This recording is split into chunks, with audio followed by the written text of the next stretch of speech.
Hello madam, Parvathi madam.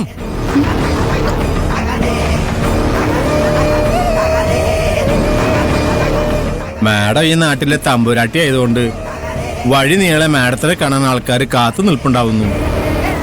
അവരുടെയൊക്കെ സങ്കടങ്ങൾ പരിഹരിച്ചിട്ട് മാഡത്തിന് ഇവിടെ എത്താൻ പറ്റുള്ളൂന്നും എല്ലാം എനിക്കറിയാം.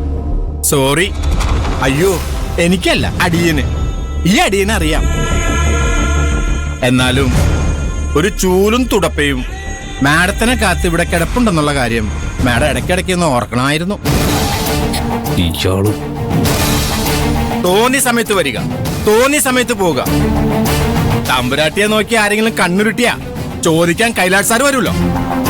ആ ധൈര്യമല്ലേ?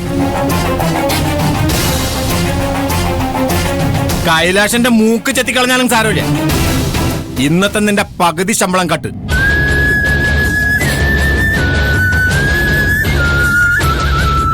പാറു, നീ എന്താ ലേറ്റ് ആയത്? പ്രിയനും ഇതുവരെ എത്തിയില്ല. പാറു, പ്രിയനെവിടെ? അമ്പലത്തിൽ നല്ല തിരക്കുണ്ടായിരുന്നോ?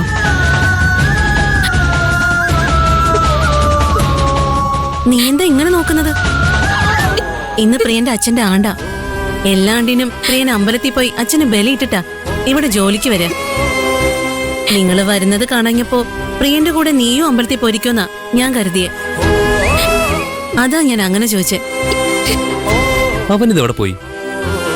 ലീവാണെങ്കിൽ എന്നെ വിളിച്ച് പറയുന്നതാണല്ലോ. ഞാനൊന്ന് വിളിച്ചു നോക്കാം. ഫോൺ വിളിക്കാൻ കരിനാഗത്തിന്റെ പെർമിഷൻ വാങ്ങണമല്ലോ എന്ന് ഓർക്കുമ്പോഴാ. ആ കാര്യം കാണാൻ കഴുതക്കാലം പിടിക്കണമല്ലോ. ചേട്ടനെ വിളിക്കണ്ട.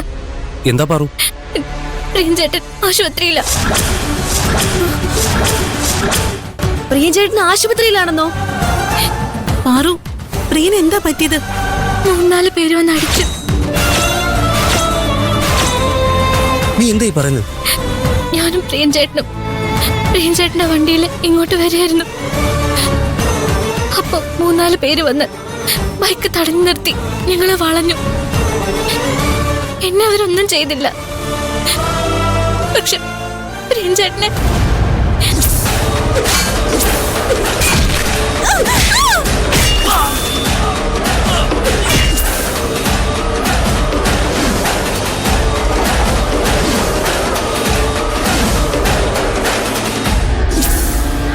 ആരാ അവന്മാര്? അറിയില്ല ചേട്ടാ.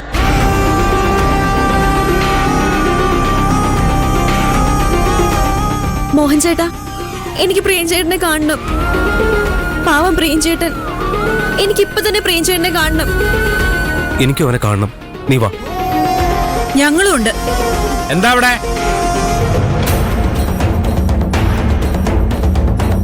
ജോലി സമയത്ത് കൂട്ടം കൂടി ഇന്ന് പരദൂഷണം പറഞ്ഞാണ്ടില്ലേ? അതെങ്ങനെ? അച്ചടക്കം പോയില്ലേ? കൈലാഷ് നിങ്ങളെ കയറൂരി വിട്ടതോടെ ഈ കമ്പനിയിൽ അച്ചടക്കം പോയില്ലേ? പോയിരുന്ന് പണിയെടുക്കാനാ പറഞ്ഞേ. സർ, പ്രിയനെ ആരൊക്കെയോ ചേർന്ന് അടിച്ചെന്ന് ആശുപത്രിയില്ല. ഞങ്ങള് പോയി കണ്ടിട്ട് വരാം. പ്രിയനെ അടിച്ചു? ആര്? ആരാണെന്ന് അറിയില്ലെന്നാ പാറു പറയുന്നത്. ഇവളും പ്രിയനും ബൈക്കിൽ വരുമ്പോ ആരോ തടഞ്ഞു നിർത്തി അടിക്കുകയായിരുന്നു. ഇപ്പൊ അവന് ബോധമില്ലാന്ന്. പ്രിയനെ കണ്ടിട്ട് ഞങ്ങൾ പെട്ടെന്ന് വരാം. വാ. നിക്ക്. ഈ തിടുക്കവും എപ്രാളം കണ്ട നിങ്ങൾ പോയിട്ട് വേണം അവന് ബോധം തെളിയാനുള്ള മരുന്ന് കൊടുക്കാനൊന്നും തോന്നുമല്ലോ. അവനെ നോക്കാനേ അവിടെ ഡോക്ടർമാരും നഴ്സുമാരും ഒക്കെ ഉണ്ട്. എന്ന് വെച്ച് ഫ്രണ്ടിന് പരിക്ക് പറ്റി ഹോസ്പിറ്റലിൽ കിടക്കുമ്പോ ഞങ്ങൾ പോയി കാണണ്ടേ? സാറിന് വേണ്ടപ്പെട്ട ആരെങ്കിലും ആണ് ഹോസ്പിറ്റലിലെങ്കിൽ സാറ് പോയി കാണില്ലേ? നിങ്ങളെല്ലാവരും കൂടി ജാഥയായിട്ട് അങ്ങോട്ട് പോയാ ഇവിടുത്തെ ജോലി ആരും നോക്കും? ആദ്യം ജോലി, എന്നിട്ട് ഫ്രണ്ട്ഷിപ്പ്. ജോലി മുഴുവൻ തീർത്തിട്ട് ഇവനിങ്ങി പോയി കണ്ടോ? ഗാർമെന്റ്സിൽ അർജന്റ് ജോലി വന്നാ പ്രിയം വേണം. പക്ഷേ അവനൊരു അപകടം പറ്റിയാ ആരും തിരിഞ്ഞു നോക്കാൻ പാടില്ല. സാറിന് എങ്ങനെയാ ഇങ്ങനെ മനസാക്ഷിയില്ലാതെ പെരുമാറാൻ കഴിയുന്നത്? ഞാനിങ്ങനെയാ. കൃത്യം 1-ാം തീയതി ശമ്പളം എണ്ണി വാങ്ങണല്ലേ? അപ്പൊ ഞാൻ പറയുന്നത് കൂടി അനുസരിക്കും. സാറ് 1-ാം തീയതി ശമ്പളം തരണ്ട, 10-ാം തീയതി ശമ്പളം തന്നാ മതി. പ്രശ്നം തീർന്നില്ലേ? മോഹൻ, എന്തു പറഞ്ഞാലും കരുണാടൻ സാറ് നമുക്ക് പെർമിഷൻ തരില്ല. നന്ദനോട് ചോദിക്കാം. നന്ദൻ സമ്മതിക്കും.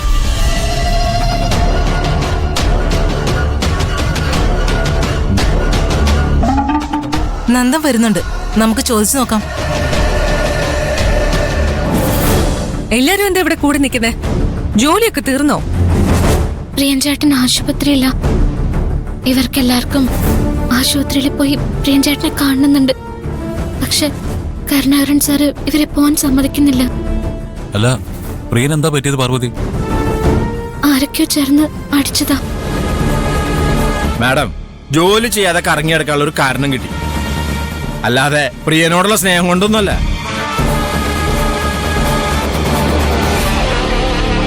ജോലി സമയം കഴിഞ്ഞ് പൊക്കോളാൻ ഞാൻ പറഞ്ഞതാ.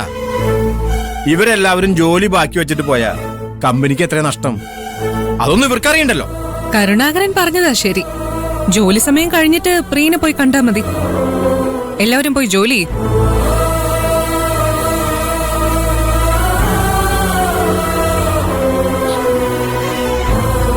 മുക്ത മേഡം, എനിക്കൊരു കാര്യം സംസാരിക്കാനുണ്ട്. ഒന്ന് വരൂ.